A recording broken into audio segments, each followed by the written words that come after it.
Hello, class of 2015. I am so honored to be here today.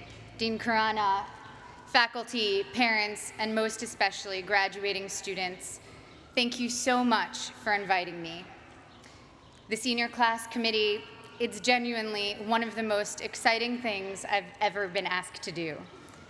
I have to admit, primarily because I can't deny it, as it was leaked in the WikiLeaks release of the Sony hack, that when I was invited, I replied, and I directly quote my own email, "Wow, this is so nice.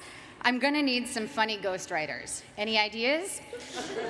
This initial response, now blessedly public, was from the knowledge that at my class day, we were lucky enough to have Will Ferrell as class day speaker, and that many of us, hungover or even freshly high, mainly wanted to laugh.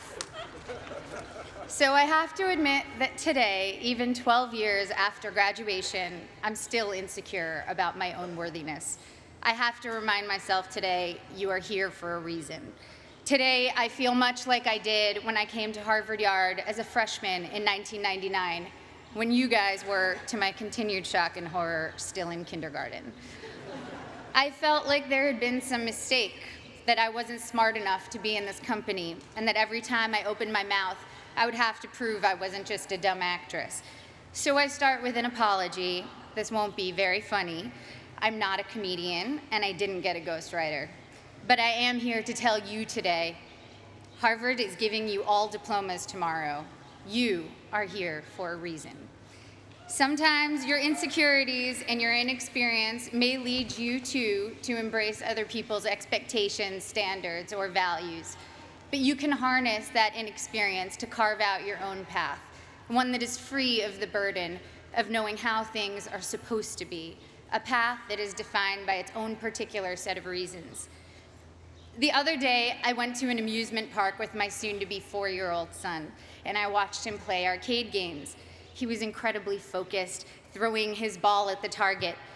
Jewish mother that I am, I skipped 20 steps and was already imagining him as a major league player with what his aim and his arm and his concentration. But then I realized that when he won, he was playing to trade in his tickets for the crappy plastic toys. The prize was much more exciting than the game to get it. I, of course, wanted to urge him to take joy in the challenge of the game, the improvement upon practice, the satisfaction of doing something well, and even feeling the accomplishment when achieving the game's goals. But all of these aspects were shaded by the little 10-cent plastic men with sticky, stretchy blue arms that adhere to the walls. That was the prize. In a child's nature, we see many of our own innate tendencies. I saw myself in him, and perhaps you do too. Prizes serve as false idols everywhere. Prestige, wealth, fame, power. You will be exposed to many of these, if not all.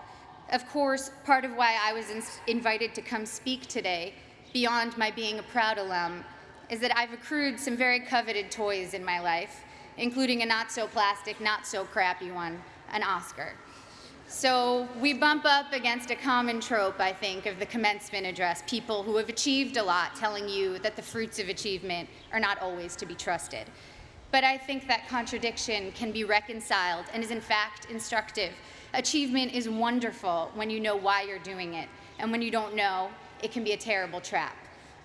I went to a public high school on Long Island, Syosset High School. Ooh, hello, Syosset. The girls I went to school with had Prada bags and flat-ironed hair, and they spoke with an accent I, who had moved there at age 9 from Connecticut, mimicked to fit in. Florida oranges, chocolate cherries. Since I'm ancient and the internet was just starting when I was in high school, people didn't really pay that much attention to the fact that I was an actress. I was known mainly at school for having a backpack bigger than I was and always having whiteout on my hands, as I hated seeing anything crossed out in my notebooks. I was voted for my senior yearbook most likely to be a contestant on Jeopardy, or code for nerdiest.